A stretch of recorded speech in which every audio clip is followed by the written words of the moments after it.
ಇವತ್ತು ಪ್ರೊವೈಡಲ್ health, homeopathy ಹಾಗೆ ಅಸಿಸ್ಟಿಕ್ clinical ಇದ್ವಿ.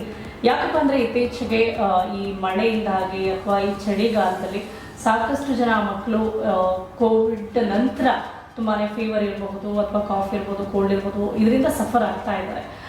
ಯಾಕೆ ಮತ್ತು ಏನು ಮಾಡಬೇಕು ಅನ್ನೋದು ದೊಡ್ಡ ಕನ್ಫ್ಯೂಷನ್ ಇದ್ದೇ ಇರುತ್ತೆ. ಯಾಕಂದರೆ ಮಕ್ಕಳಂತೂ ಸ್ಕೂಲ್ಗೆ ಹೋಗೋದಕ್ಕೆ ಸ್ಟಾರ್ಟ್ ಮಾಡಿಬಿಟ್ಟಿದ್ದಾರೆ. ಸೊ ಇದೇ ಯೋಚನೆ ಪೇರೆಂಟ್ಸ್ ಇದ್ದಾರೆ. ಜೊತೆಗೆ ಬರೀ ಮಕ್ಳಿಗೆ ಮಾತ್ರ ಅಲ್ಲದೆ ಜನರಲ್ ಆಗಿ ತುಂಬ ಜನಕ್ಕೆ ನೀವು ಗಮನಿಸ್ತಾ ಇರ್ಬೋದು ಕಾಫ್, ಕೋಲ್ಡ್, ಫೀವರ್ ಜಾಸ್ತಿ ಆಗ್ತಾ ಇದೆ. ಸೊ ಈ ಬಗ್ಗೆ ಏನು ಮಾಡಬೇಕು ಅನ್ನೋದನ್ನ ಡಾಕ್ಟ್ರೇ ನಮಗೆ ಹೇಳ್ತಾರೆ. ಸೊ ನನ್ನ ಜೊತೆ ಡಾಕ್ಟರ್ ಶಿಲ್ಪಾ ಅವರಿದ್ದಾರೆ, ಅವ್ರ ಜೊತೆ ಮಾತನಾಡ್ತಾ ಹೋಗೋಣ. ಹಾಯ್ ಡಾಕ್ಟರ್, ನಮಸ್ತೆ. ನಮಸ್ತೆ, ಥ್ಯಾಂಕ್ ಯು. ಡಾಕ್ಟರ್, ಈಗ ನಿಮ್ಗೆ ಗೊತ್ತಿರೋ ಹಾಗೆ ನಾನು ಹೇಳಿಬಿಟ್ಟೆ ಆಲ್ರೆಡಿ ಈ ಸೀಸನಲ್ಲಂತೂ ತುಂಬ ಜನ, ಅದು ಸ್ಕೂಲ್ ಶುರು ಆದಮೇಲಂತೂ ತುಂಬ ಜನ ಮಕ್ಕಳಲ್ಲಿ ವೆರಿ ಕಾಮನ್ ಅಂದರೆ ಕೋಲ್ಡ್, ಕಾಫ್, ಫೀವರ್. ಯಾಕೆ, ಏನು ಮಾಡಬೇಕು ನೋಡಿ, ಯೂಶಲಿ ಏನಾಗುತ್ತೆ ಮಳೆಗಾಲದಲ್ಲಿ ಮಕ್ಕಳಲ್ಲಿ ಜಾಸ್ತಿ ನೀವು ನೋಡ್ತೀರಾ ಅಂದರೆ ಕೋಲ್ಡ್ ಕಾಫ್ ಇರ್ಬೋದು, ವೈರಲ್ ಇನ್ಫೆಕ್ಷನ್ಸ್ ಇರ್ಬೋದು. ಇದೇ ಟೈಮಲ್ಲಿ ಏನಾಗುತ್ತೆ ಟೈಫಾಯ್ಡ್, ಡೆಂಗ್ಯೂ, ಯಾಕೆಂದರೆ ಜಾಸ್ತಿ ನಿಮಗೆ ಸೊಳ್ಳೆಗಳು ಜಾಸ್ತಿ ಕಾಣಿಸೋದ್ರಿಂದ ಡೆಂಗ್ಯೂ ಕಾಣಿಸುತ್ತೆ, ಟೈಫಾಯ್ಡ್ ಕಾಣಿಸುತ್ತೆ. ಸೊ ಇದೆಲ್ಲ ನಾವೇನು ಹೇಳ್ತೀವಿ ಮಾನ್ಸೂನಲ್ಲಿ ಬರುವಂತಹ ಡಿಸೀಸಸ್ ಅಂತ ಹೇಳ್ತೀವಿ. ಸೊ ಇವಾಗ ಏನಾಗಿದೆ ಅಂದರೆ ಈ ಸೀಸನಲ್ಲಿ ಎಸ್ಪೆಷಲಿ ಪೋಸ್ಟ್ ಕೋವಿಡ್ ಅಂತ ಹೇಳ್ತೀವಿ. ಅಂದರೆ ಕೋವಿಡ್ ನಂತರ ಏನಾಗಿದೆ ಮಕ್ಕಳು ಇವಾಗ ಹೋಗ್ತಿದ್ದಾರೆ ಸ್ಕೂಲ್ಗೆ. ಸೊ ಇಲ್ಲಿ ಏನಾಗಿದೆ ಅವರಿಗೆ ಒಂದು ಮಗುಗೆ ಬಂತು ಏನಾದರೂ ಇನ್ಫೆಕ್ಷನ್ ಅಂತ ಅದು ಹರಡ್ತಿದೆ. ಸೊ ಇಲ್ಲಿ ನಾವು ಈ ಸೀಸನಲ್ಲಿ ಜಾಸ್ತಿ ನೋಡ್ತಿರೋದು ವೈರಲ್ ಇನ್ಫೆಕ್ಷನ್ಸ್, ಜೊತೆಗೆ ಕೆಲವರು ಪರೀಕ್ಷೆಗೆ ಹೋದಂಥವರು ಕೋವಿಡ್ ಪಾಸಿಟಿವ್ ಅಂತಲೂ ಬರ್ತಿದೆ. ಸೊ ಇಲ್ಲಿ ಏನಾಗುತ್ತೆ ಈ ಸೀಸನ್ನಲ್ಲಿ ಫಸ್ಟ್ ಏನು ಥರ ಸಿಂಪ್ಟಮ್ಸ್ ಬರುತ್ತೆ ಅಂತ ನಾನು ಹೇಳ್ತೀನಿ. ಸೊ ಏನಂದರೆ ಫಸ್ಟ್ ಅವರಿಗೆ ಮೂಗಲ್ಲಿ ನೀರು ಸುರಿಯೋದಿರ್ಬೋದು, ಅಥವಾ ಅವರು ಶೀನೋ ಅಂಥದ್ದಿರ್ಬೋದು, ಅಥವಾ ಕೆಲವ್ರಿಗೆ ಏನಾಗುತ್ತೆ ಡೈರೆಕ್ಟ್ ಥ್ರೋಟಿಗೆ ಹೋಗುತ್ತೆ, ಅಂದರೆ ಕಾಫ್ ಇರ್ಬೋದು, ಕೋಲ್ಡ್ ಇರ್ಬೋದು. ಜೊತೆಗೆ ಅವ್ರಿಗೆ ಏನಾಗುತ್ತೆ ಕೆಮ್ಮು ಜೊತೆಗೆ ಕಫ ಉತ್ಪತ್ತಿ ಆಗುವಂಥದ್ದು. ಆ್ಯಂಡ್ ಎಸ್ಪೆಷಲಿ ಈ ಸೀಸನಲ್ಲಿ ಏನಾಗುತ್ತೆ ಅಂದರೆ ಅದನ್ನು ಕರೆಕ್ಟಾಗಿ ಟ್ರೀಟ್ಮೆಂಟ್ ತೊಗೊಂಡಿಲ್ಲ ಅಂತಂದರೆ ಬ್ಯಾಂಗ್ಳೂರ್ ಅಂತಹ ಮೆಟ್ರೋಪಾಲಿಟನ್ ಸಿಟಿನಲ್ಲಿ ಏನಾಗುತ್ತೆ ನಿಮಗೆ ಅಂತಂದರೆ ಜಾಸ್ತಿ ಅದು ಆಸ್ತಮಾಗೆ ಟರ್ನ್ ಆಗುವಂಥದ್ದು. ಯಾಕೆಂದರೆ ಮಕ್ಕಳಲ್ಲಿ ಇದು ತುಂಬಾ ನಾವು ಕೇಳ್ಪಡ್ತೀವಿ. ಯಾಕೆಂದರೆ ನೆಬ್ಲೈಸೇಷನ್ಸ್ ಕೊಡ್ತೀವಿ, ಇಲ್ಲಾಂದರೆ ಅವರಿಗೆ ಸ್ಟೀಮ್ ಇನಲೇಷನ್ಸ್ ಅಂತ ಹೇಳ್ತೀವಿ. ಸೊ ಈ ಥರದ್ದೆಲ್ಲ ಅಲ್ಲ ಏನಾಗುತ್ತೆ ಅವರಿಗೆ ವೀಸಿಂಗ್ ಶುರು ಆಗ್ತಾ ಹೋಗುತ್ತೆ. ಸೊ ಇದೆಲ್ಲವೂ ಸಿಂಪ್ಟಮ್ಸ್ ಅಂತ ನಾವು ಹೇಳ್ತೀವಿ. ಆ್ಯಂಡ್ ಸಣ್ಣ ಮಕ್ಕಳಲ್ಲಿ ಅಂದರೆ ಕಿಂಡರ್ ಗಾರ್ಡನ್ಗೆ ಹೋಗ್ತಾರೆ ಅಂತ ಹೇಳುವಂತಹ ಮಕ್ಕಳಲ್ಲಿ ಏನಾಗುತ್ತೆ ಹ್ಯಾಂಡ್, ಫುಟ್, ಮೌತ್ ಡಿಸೀಸ್ ಅಂತ ಹೇಳ್ತೀವಿ. ಅಂದರೆ ಇದೇನಾಗುತ್ತೆ ಅಂದರೆ ಅವ್ರಿಗೆ ಅರೌಂಡ್ ದ ಮೌತ್ ಅವ್ರಿಗೆ ಇನ್ಫೆಕ್ಷನ್ ಆಗುವಂಥದ್ದು, ಕೈಯಲ್ಲಿ ರ್ಯಾಷಸ್ ಬರುವಂಥದ್ದಿರೋದು ಮತ್ತು ಥ್ರೋಟ್ ಇನ್ಫೆಕ್ಷನ್ ಆಗುವಂಥದ್ದು. ಇದು ಮೇಯ್ನ್ ಅಂತ ನಾವು ಅಂದರೆ ನನ್ನ ಹತ್ರ ಸಾಕಷ್ಟು ಕೇಸಸ್ ಬರ್ತಿದೆ ಹ್ಯಾಂಡ್, ಫುಟ್, ಮೌತ್ ಡಿಸೀಸ್ ಮಕ್ಕಳಲ್ಲಿ. ಆ್ಯಂಡ್ ಕಾಮನ್ ಕೋಲ್ಡ್ ಕಾಫ್ ಅಂತೂ ಅಂದರೆ ಎಷ್ಟು ಸತಿ ಆ್ಯಂಟಿಬಯೋಟಿಕ್ ಕೊಟ್ಟರು ಕೂಡ ಅವರಿಗೆ ಕಡಿಮೆ ಆಗ್ತಾ ಇಲ್ಲ, ಮತ್ತೆ ಸ್ಕೂಲ್ಗೆ ಹೋದರೆ ಮತ್ತೆ ಬರುತ್ತೆ. ಸೊ ಇದು ಈ ಮಳೆಗಾಲದಲ್ಲಿ ಜಾಸ್ತಿ ಕಾಣಿಸುವಂತಹ ರೋಗ ಲಕ್ಷಣಗಳು ಅಂತ ಹೇಳ್ಬೋದು. ಕರೆಕ್ಟ್. ಈಗ ಮಳೆಗಾಲ ಅಂತಿದ್ದಂಗೆ ಮಕ್ಕಳಿಗೆ ಕೋಲ್ಡ್ ಬರೋದು ವೆರಿ ಕಾಮನ್ ಅಂತಲೂ ತುಂಬ ಜನ ನೆಗ್ಲೆಕ್ಟ್ ಮಾಡೋರು ಇರ್ತಾರೆ. ಕರೆಕ್ಟ್. ಯಾಕಂದರೆ ಎಷ್ಟೋ ಸರಿ ಇದು ಬಿಡು ಅವನಿಗೆ ಎವ್ರಿ ಟೈಮ್ ಈ ಥರ ಸೀಸನಲ್ಲಿ ಕೋಲ್ಡ್ ಕಾಣಿಸ್ಕೊಳ್ಳುತ್ತೆ, ಕಾಫ್ ಕಾಣಿಸ್ಕೊಳ್ಳುತ್ತೆ ಅಂತ ನೆಗ್ಲೆಕ್ಟ್ ಮಾಡ್ತಾರೆ. ಅದರಿಂದ ಏನಾದರೂ ಸಮಸ್ಯೆ ಆಗ್ಬೋದಾ? ಇಲ್ಲ, ಇದೇನಾಗುತ್ತೆ ಅಂದರೆ ಡ್ಯೂ ಟು ವೆದರ್ ಅಂತಲೇ ಹೇಳ್ತೀವಿ. ಈಗ ಏನಾಗುತ್ತೆ ಅಂದರೆ ನಿಮಗೆ ಮಾಯಿಶ್ಚರ್ ಜಾಸ್ತಿ ರಿಟೈನ್ ಆಗುತ್ತೆ ವೆದರಲ್ಲಿ.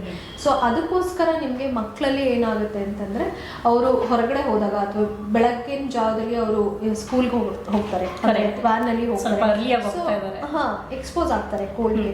ಸೊ ಇಲ್ಲಿ ಏನಾಗುತ್ತೆ ಅವ್ರಿಗೆ ಇನ್ಫೆಕ್ಷನ್ ಇದ್ದಾಗ, ಕೋಲ್ಡ್ ಜಾಸ್ತಿ ಇದ್ದಾಗ ಅವ್ರಿಗೆ ಏನಾಗುತ್ತೆ ಜಾಸ್ತಿ ಆಗ್ತಾ ಹೋಗುತ್ತೆ. ಸೊ ಇಲ್ಲಿ ಏನಾಗುತ್ತೆ ಅಂದರೆ ಈ ಥರ ಇರುವಂತಹ ಕೇಸಸ್ಸಲ್ಲಿ ನಾವು ಯೂಶಲಿ ಏನು ಮಾಡ್ತೀವಿ ಅಂತಂದರೆ ಒಂದು ಕಾಮನ್ ಆಗಿ ನಾನು ಹೇಳುವಂಥದ್ದು ಮಕ್ಕಳು ಮನೆಗೆ ಬಂದಿದ ತಕ್ಷಣ ಅವರಿಗೆ ಸ್ನಾನ ಮಾಡಿಸುವಂಥದ್ದು ಇರ್ಬೋದು, ಸ್ಟೀಮ್ ಇನ್ಹಲೇಷನ್ಸ್ ಮಾಡಿಸ್ಬೇಕು, ಜೊತೆಗೆ ಗಾರ್ಗಲ್ ಮಾಡಿಸ್ಬೇಕು. ಇದು ನಾವು ಮನೆಯಲ್ಲಿ ಮಾಡುವಂತಹ ಸಾಮಾನ್ಯವಾಗಿ ಅಂದರೆ ಡೇ ಟು ಡೇ ಮಾಡಬೇಕು. ಸೊ ದಟ್ ಮಕ್ಕಳು ಹೊರಗಡೆ ಹೋಗಿ ಬಂದ ನಂತರ ಅವರು ಇನ್ಫೆಕ್ಷನ್ ಕ್ಯಾರಿ ಮಾಡಿರ್ತಾರೆ. ಸೊ ಅದನ್ನ ಅವರು ಸ್ನಾನ ಮಾಡಿಸಿ ಅವ್ರಿಗೆ ಸ್ಟೀಮ್ ಇನ್ಹಲೇಷನ್ ಕೊಟ್ಟು ಸಾಲ್ಟ್ ವಾಟರ್ ಗಾರ್ಗಲ್ ಮಾಡ್ತು ಅಂದರೆ ಡೆಫಿನೆಟ್ಲಿ ಹೆಲ್ಪ್ ಆಗುತ್ತೆ. ಆ್ಯಂಡ್ ಹೋಮಿಯೋಪತಿನಲ್ಲಿ ನಿಮಗೆ ಇಮ್ಯುನಿಟಿ ಬೂಸ್ಟರ್ಸ್ ಇದ್ದೇ ಇದೆ.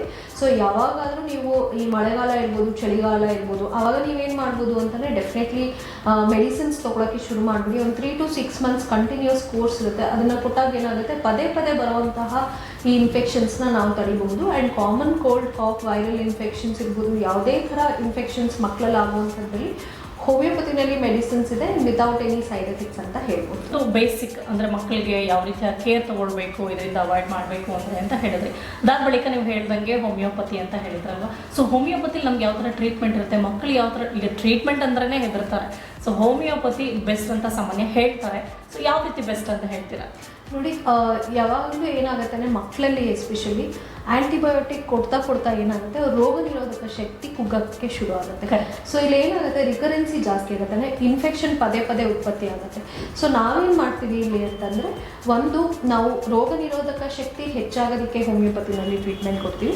ಆ್ಯಂಡ್ ಯಾವುದೇ ಥರ ನಿಮಗೆ ಸೈಡ್ ಎಫೆಕ್ಟ್ಸ್ ಇಲ್ಲದೆ ನಾವೇನು ಮಾಡ್ತೀವಿ, ಸಿಂಟಮ್ಸ್ ಬೇಸ್ಡ್ ನಾವು ಟ್ರೀಟ್ಮೆಂಟ್ ಕೊಟ್ಟಾಗ ಏನಾಗುತ್ತೆ ಅದು ಕಾಂಪ್ಲಿಕೇಶನ್ ಹೋಗುವಂಥ, ಅಂದರೆ ಇವಾಗ ವೀಸಿಂಗ್ ಇರ್ಬೋದು, ಆಸ್ತಮಾಗೆ ಟರ್ನ್ ಆಗುವಂಥದ್ದನ್ನು ನಾವು ತಡಿಬಹುದು ಹೋಮಿಯೋಪತಿ ಮೆಡಿಸಿನ್ಸ್ ಜೊತೆಗೆ ಏನಂದರೆ ರೋಗ ಲಕ್ಷಣಗಳಿಗೆ ನಾವು ಟ್ರೀಟ್ಮೆಂಟ್ ಕರೆಕ್ಟಾಗಿ ಕೊಟ್ಟಾಗ ಏನಾಗುತ್ತೆ ಅವರಿಗೆ ವಿತೌಟ್ ಎನಿ ಸೈಡ್ ಎಫೆಕ್ಟ್ಸ್ ಅವರಿಗೆ ಪೂರ್ತಿಯಾಗಿ ಗುಣ ಆಗುತ್ತೆ ಅಂತ ಹೇಳ್ತೀವಿ. Doctor thank you. So actually ತುಂಬ ಜನಕ್ಕೆ ಇದೆ ಕನ್ಫ್ಯೂಷನ್ಸ್ ಇರುತ್ತೆ ಮಕ್ಕಳ ಬಗ್ಗೆ ಅಂದ ತಕ್ಷಣವೇ ಸ್ವಲ್ಪ ಎಕ್ಸ್ಟ್ರಾ ಕೇರ್ ಎಕ್ಸ್ಟ್ರಾ ಟೆನ್ಷನ್ ಇದೆ ಇರುತ್ತೆ. ಸೊ ಡೆಫಿನೆಟಾಗಿ ಥ್ಯಾಂಕ್ ಯು ಸೊ ಮಚ್. ಯಾಕಂದರೆ first caring, next doctor consult ಮಾಡಿ ಹೋಮಿಯೋಪತಿಲಿ ಯಾವ ಥರ ಟ್ರೀಟ್ಮೆಂಟ್ ಸಿಗುತ್ತೆ ಎಲ್ಲರ ಬಗ್ಗೆ ತಿಳಿಸ್ಕೊಟ್ಟಿದ್ದೀರಿ. Thank you. ನೋಡಿದ್ರಲ್ಲ, ನಿಮ್ಮ ಮನೇಲೂ ಮಕ್ಕಳು ಕೂಡ ಯಾರಾದರೂ ಇದೇ ರೀತಿಯಾಗಿ ಫೀವರಿಂದ, ಕೋಲ್ಡಿಂದ, ಕಾಫಿಂದ ಸಫರ್ ಆಗ್ತಾ ಇದ್ದಾರೆ, ನೀವು ಮಾಡಬೇಕಾಗಿರೋದು ಇಷ್ಟೇ. ಬೆಳಗ್ಗೆ ಮಕ್ಕಳು ಈ ಎನ್ವಿರಾನ್ಮೆಂಟಲ್ ಸ್ಕೂಲ್ಗೆ ಹೋಗಿ ಬರೋದ್ರಿಂದ ವೆರಿ ಕಾಮನ್ ಆಗಿ ಆಗ್ತಾ ಇರೋದು ಇದೇ ಸಮಸ್ಯೆ. ಸೊ ಬಂದ ತಕ್ಷಣ ಅವ್ರಿಗೆ ಬಿಸಿನೀರಲ್ಲಿ ಸ್ನಾನ ಮಾಡಿಸೋದಿರ್ಬೋದು, ಸ್ಟೀಮ್ ಕೊಡೋದಿರ್ಬೋದು, ಗಾಗ್ಲಿಂಗ್ ಮಾಡೋದು, ಇದನ್ನು ಬೇಸಿಕ್ ಆಗಿ ಮಾಡ್ತಾ ಬಂದರೆ ಮಕ್ಕಳು ಹುಷಾರಾಗಿರ್ತಾರೆ. ಜೊತೆಗೆ ಇದು ಬರೀ ಮಕ್ಕಳಿಗೆ ಮಾತ್ರ ಅಂತೀನಿ, ಜನರಲ್ ಆಗಿ ಎಲ್ಲರೂ ಕೂಡ ಇದನ್ನು ಫಾಲೋ ಮಾಡಬೇಕು. ಆ್ಯಂಡ್ ಇದಲ್ಲದೇ ಪದೇ ರಿಪೀಟೆಡ್ಲಿ ಕಾಣಿಸ್ಕೊಳ್ತಾ ಇದೆ ಅಂದರೆ ನೀವು ಹೋಮಿಯೋಪತಿ ಡಾಕ್ಟರ್ನ ಕೂಡ ಕನ್ಸಲ್ಟ್ ಮಾಡ್ಬೋದು. ಈಗಷ್ಟೇ ಡಾಕ್ಟರ್ ಶಿಲ್ಪ ಅವರು ಕೂಡ ಎಲ್ಲರೂ ಹೇಳ್ತಾ ಇದ್ರು. ಅವರ ಕಂಪ್ಲೀಟ್ ಡೀಟೇಲ್ಸ್ ಇದರಲ್ಲಿದೆ, ನೀವು ಅವ್ರನ್ನ ಡೈರೆಕ್ಟಾಗಿ ಕಾಂಟ್ಯಾಕ್ಟ್ ಮಾಡ್ಬೋದು. Thank you.